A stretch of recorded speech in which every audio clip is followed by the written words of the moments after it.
Coincides with the announcement of more job losses. Electronics giant Sony has announced it's cutting 8,000 jobs worldwide, which could affect the 1,700 people working for the company in the UK.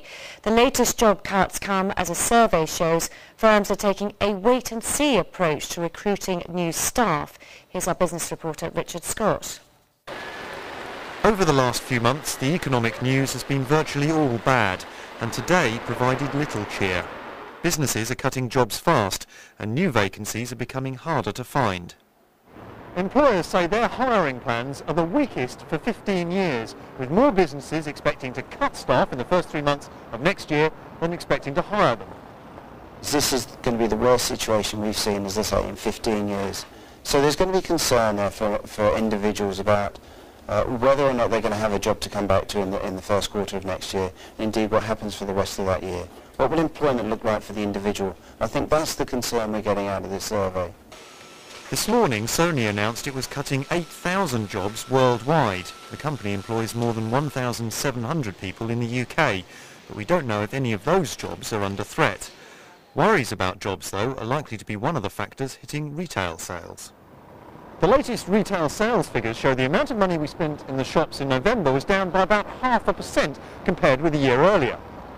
It might be a relatively small fall in our spending, but it's the second month in a row that sales have been down, and it's the first time that's happened since the survey began in 1995.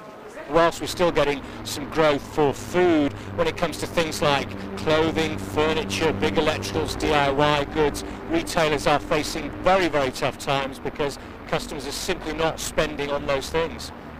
Retailers might be finding things a bit tough at the moment, but those in the housing market are much worse off. The latest data shows that the number of properties sold by estate agents fell again last month, with the average agent selling fewer than one property a week.